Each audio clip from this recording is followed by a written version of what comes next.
Here's one of the cool things about Los Angeles. People just leave stuff in the streets, they leave it in the alleys, they leave it in their front yards. I was driving down the street and I saw this. It's like an old lounge frame or couch frame, futon, something like that. This is pretty decent wood, and it's junk to someone who just left it here, but I see a couple of baby cribs for Storm's babies. Storm's been asking for some little cribs for her dolls, and I saw this, decided I'm going to turn this into some cribs.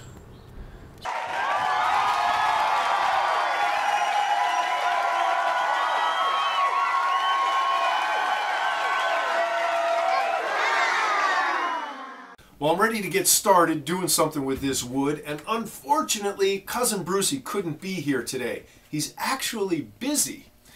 So, in his absence, I am going to do something very near and dear to his heart.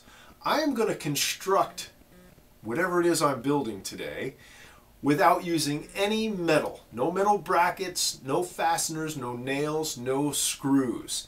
That's something that Brucey's really interested in. He always says, you know, a true carpenter would have made it this way, or, you know, a real carpenter would have made it without using those screws. So today, I am going to show Brucey that I am a real carpenter. I'm going to build this crib without using any metal parts. Here we go. Actually, there's no problem with it. However, if you can do it with joinery and have it be just as strong, it's just a sign of good carpentry. So the first thing I got to do is get it all apart. When you're demolishing this stuff, the trick is to get it apart without destroying it to the point where it's not usable. There's always going to be a little bit of damage, but you know, we can fix stuff. We want to try to keep it as clean as we can. I want this whole thing to be 24 inches, which is right there. This is how I work, Bob. This is the difference between Bruce and I. Bruce would measure each one of these and look at his diagram and then calculate it. He without even moving, he'd tell you exactly how many boards he needs and what lengths to cut them. And I can do that, but I find that very tedious. I'm just more spatially oriented here, so I like to hold things and see how they look and see how they'll go. And, yeah, I discover new things. Now, of course, if Bruce were here, he'd say, well, that's how I would have done it anyway. We know, Bruce. You're always right. He loves when I say that. Here's something that'll really make Brucey happy. For this corner, I'm going to take this 2x3 and I'm going to cut it into 4 pieces. Okay, so I'll rip it right down the middle, cut it in half, then I'll cut it there, and that'll give me 1, 2, 3, 4 pieces.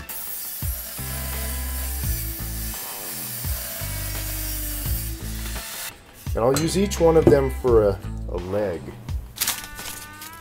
Okay, so each one of the 4 pieces will become one of these legs, and it'll be like 1 inch by 1 inch and maybe 6 to 8 inches long. Now I have to decide where this thing goes in relationship to the legs. You know, do I want it like that? Do I want it down there? Now, even though some of Brucey's tools may look like crap, I'll tell you, they always work well because he takes good care. This is a very sharp chisel. Even though it looks old, you know, he sharpens everything, he reuses everything. This guy will not throw out anything. I'll bet he probably has his old 3rd grade report card somewhere. I have my 2nd and my 4th grade report cards. My 3rd is gone. Mrs. Reville was one hot little mama.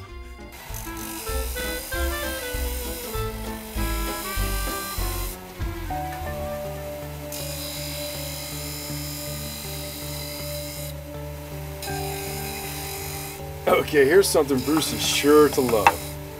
I rounded off the tops of these legs and sanded the sides smooth, so they're pretty nice, and that's okay. But just to go one step further, I'm going to add a little groove right there just to give it a little more character. So I set up a beating bit in the router table, and I set up a stop. So I can put this right here, and I'll run it across the beating bit and turn it on each side and run it through, and that'll leave a nice groove right here. Now we're ready to glue these up. So the first thing I'm going to do is glue these ends together and clamp them with the pipe clamp. And then when I have both of the headboard and the bottom glued up, then I'll put the slats in there and glue up the... So I cut this board to fit right in here. We'll call this the headboard.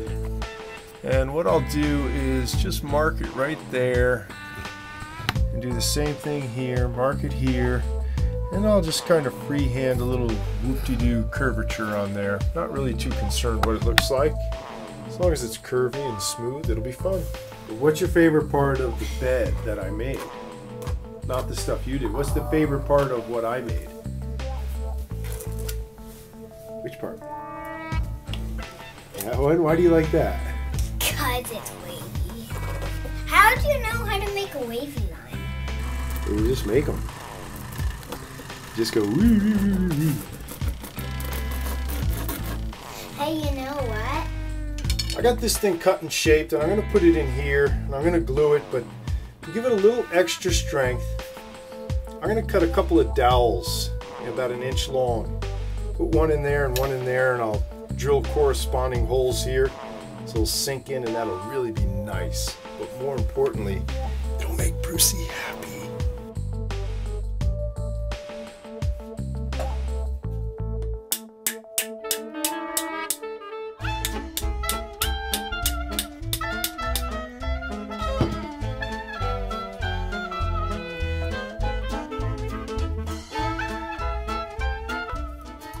As you can see, you need an awful lot of clamps when you're not using any screws. I'm going to put these sides on now, and I just don't want to glue them, you know, here to here.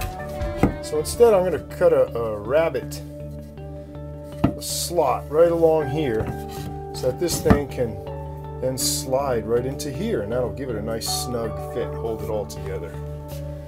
Now, as you can see with this rabbet cut, the board's going to slide right in there perfectly. See that? So now we'll just put some glue here and stick it on.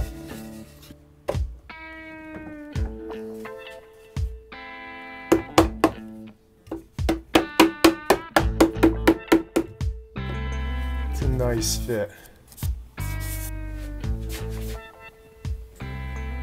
Did you buy this? This is nice, man. There he is. I love when he patronizes my work. No. I'm quite serious about this. Get the camera back on there. Look at this. Look at the nice work on here, man. Look at these little 4 posters.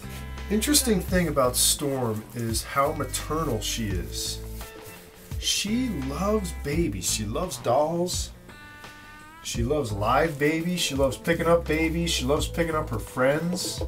She's already talked about planning her family. She wants to have 2 daughters. And she's really nuts about it, which is funny because her mother was not maternal. Her mother, Chloe, is a great mother, but she wasn't crazy about having a baby or taking care of an infant. And I did most of the infant care. And now that Storm is older, she spends more time with Chloe. And Chloe really loves it. But Chloe was not a big fan of changing diapers or doing feedings or anything like that. But Storm cannot wait to have a child. And she's very conscientious about taking care of her babies. And I think she's going to make a fantastic mother. And who knows? Maybe she'll give this bed to one of her children.